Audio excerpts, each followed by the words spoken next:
At my graduation party, my mom toasted, "She's always been the dumb one, thank God her pretty face got her a job." So I gave a speech too about how I funded her entire lifestyle behind the scenes. She dropped her wine glass when I said, "Your gold card? That's my payroll account." I, 26 female, grew up in Charleston, South Carolina. Daphne was one of those women who looked like a character from a southern novel. Always done up, always in heels, always smelling like gardenia and expensive wine.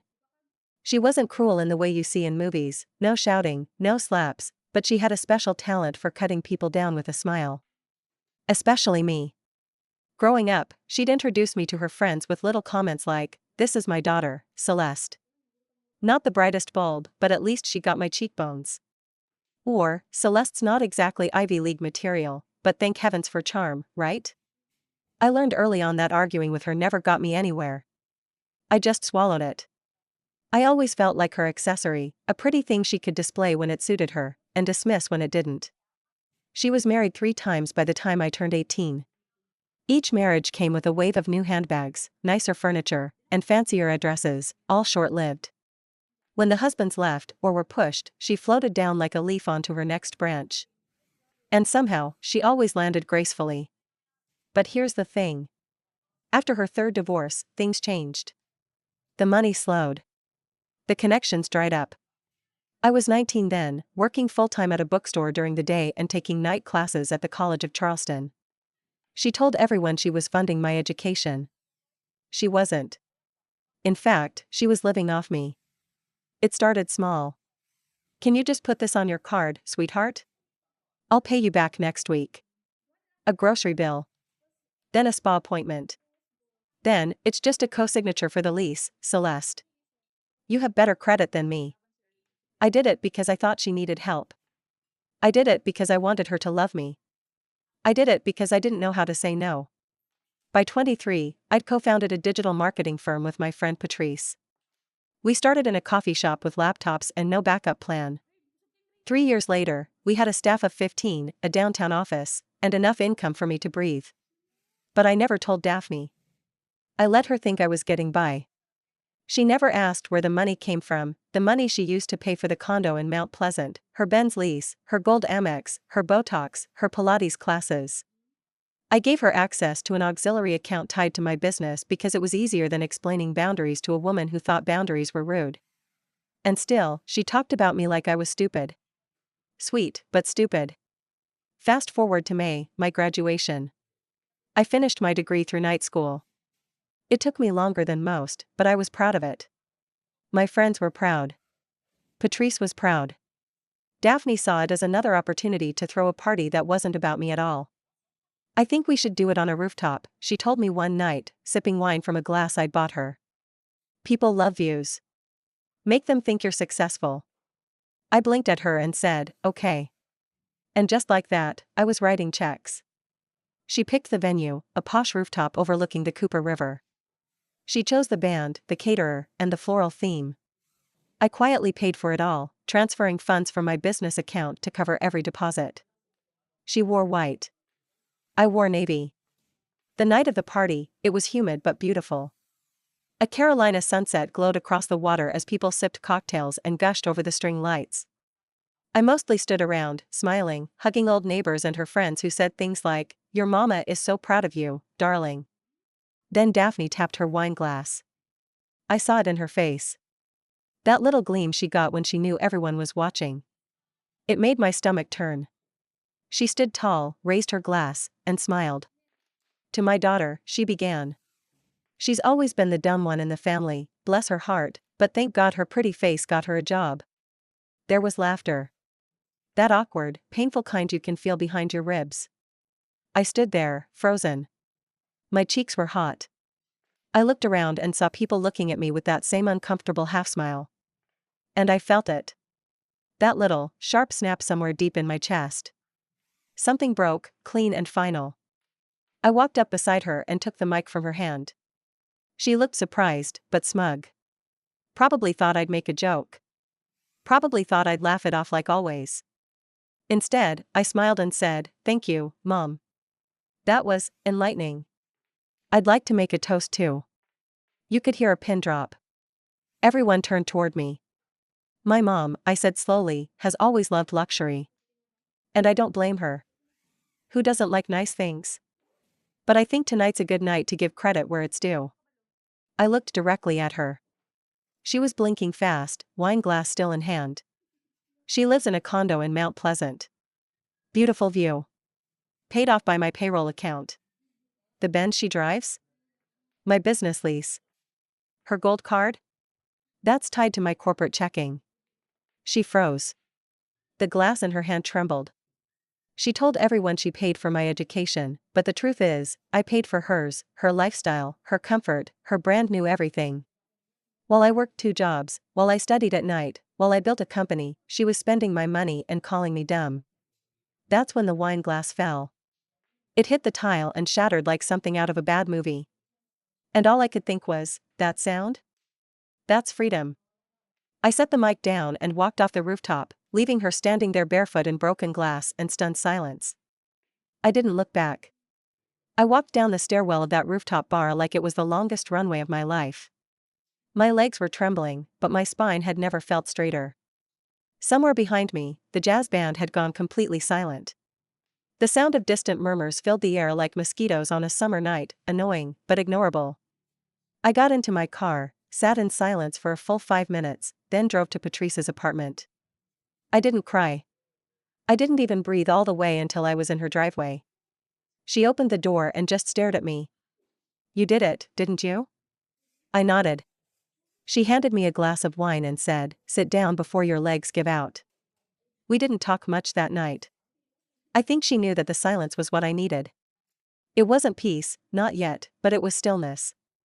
And after 26 years of being her verbal punching bag, that was good enough. The next morning, I had 11 missed calls and over 20 texts from Daphne.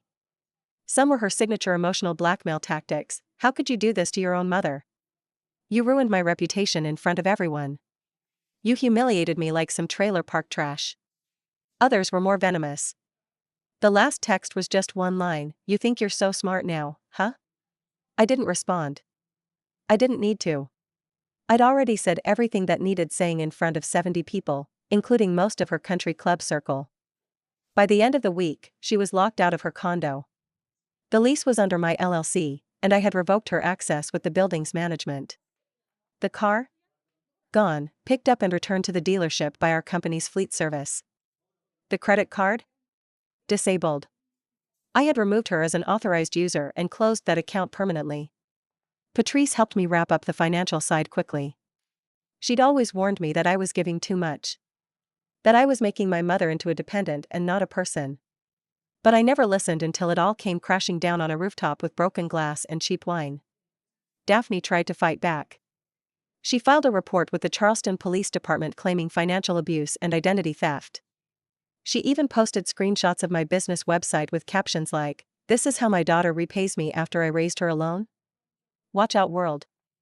This is what betrayal looks like." I got a call from a detective.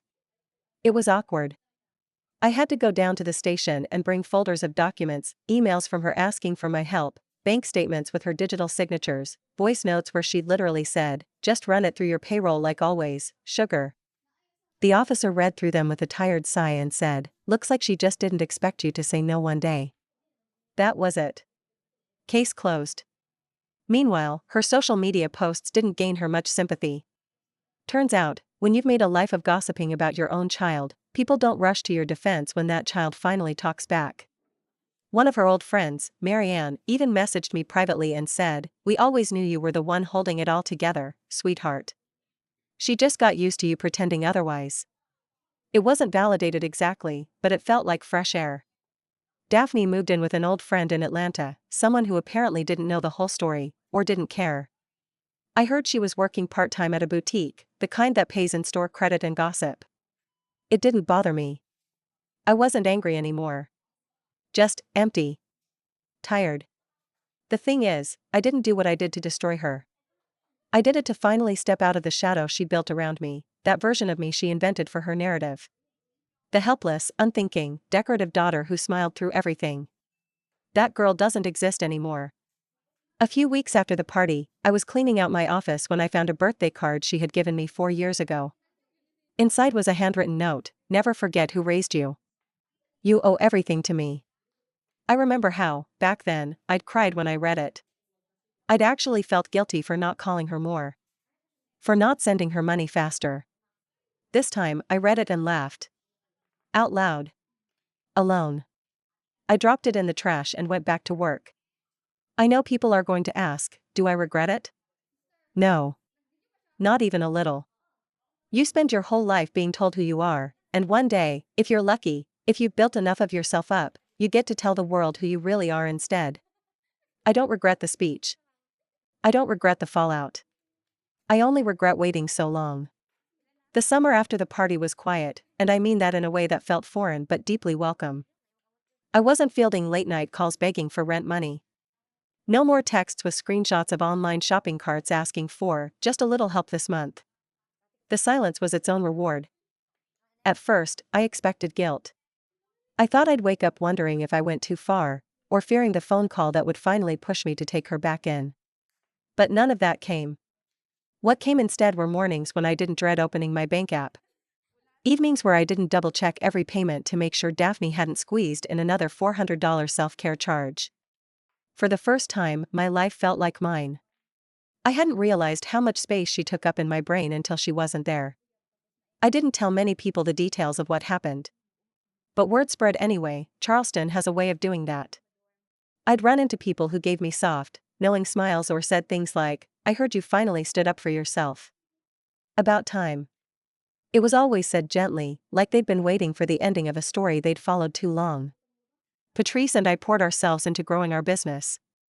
She was the only person who truly knew the before and after. With the money I'd saved from cutting Daphne off, we expanded to a second office in Savannah. We hired more women, many of them from tough backgrounds like mine. One of them, a girl named Lucia, once told me, "You seem like someone who never takes crap from anybody." I nearly laughed. Me? The girl who once Venmos her mom $500 because she cried over a manicure? But she was right, I wasn't that girl anymore. Daphne, for her part, kept trying to claw her way back in. She sent me a letter, handwritten, like something out of a southern soap opera. I didn't recognize the return address at first. When I looked it up, it was a shared apartment complex in the outskirts of Atlanta. Inside was a long, winding paragraph filled with classic Daphneisms. "I know you think you were right, Celeste. But you humiliated me. You made me look like a fool in front of people who respected me. Your speech was cruel, and I didn't deserve that. Yes, I made mistakes, but mothers do what they must." And then, near the bottom, "I'm not asking for money. Just respect. I'm still your mother." I read the letter 3 times. Not because I was unsure, but because I wanted to be absolutely certain that there wasn't even a glimmer of remorse in it. There wasn't. Just manipulation dressed up in maternal perfume. I folded it neatly, slid it back into the envelope, and tucked it into the bottom drawer of my desk. A reminder. Not of her power, but of how little it holds over me now. I didn't respond. About 6 months later, I ran into someone I hadn't seen in years, my old high school principal, Mr. Crane. He was hosting a charity event downtown, and Patrice and I were there on behalf of the company. He spotted me near the hors d'oeuvres and smiled warmly. "Celeste Whitmore? Well, look at you." I laughed. "Hey, Mr. Crane. It's been a while. I remember when you came into my office to sign your own field trip slips because your mother didn't return calls," he said, chuckling. "You always had this quiet little fire in you." That stuck with me, quiet little fire. I wasn't quiet anymore. And the fire? It was finally mine to use. Then came the moment that made it all feel worth it, more than the silence, more than the clean bank account, more than the peace. Daphne tried to show up at a Charleston Chamber event. I guess she figured she still had enough charm to schmooze her way back into the circles she used to dominate. She wore a cocktail dress I hadn't seen before, maybe bought secondhand or borrowed, and walked in like she hadn't been excommunicated from her own fantasy. I didn't approach her. I didn't have to. People saw me. Saw her. Made the connections. And one by one, they gravitate away from her. I watched as she stood there, drink in hand, scanning the room like she was waiting to be acknowledged. Like she still believed she was owed something. But no one came. She caught my eye for a brief second across the room. Her expression wasn't angry. It wasn't smug. It was blank, and for Daphne, that was as close to vulnerable as she'd ever get. I turned away and kept talking to the mayor's assistant, who was asking if we'd be open to consulting for a city tourism campaign. My mother disappeared into the crowd not long after that, unnoticed and, for once, unremarkable. And that was the most satisfying revenge of all, not rage, not ruin, not drama. Just indifference. Her influence gone, her power drained, her spectacle deflated like an old party balloon. She didn't fall. She faded. That's what narcissists fear most. Now, a year later, my life is everything she told me it couldn't be. Stable. Respected.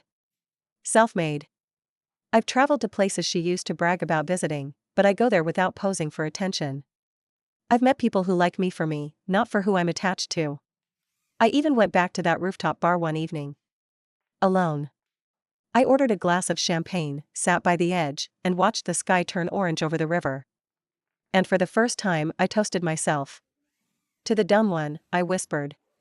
She turned out just fine. I didn't need to smash a glass. I didn't need to cry. I just smiled, sipped, and walked away. Because sometimes, the loudest revenge is living well, and leaving the broken glass behind.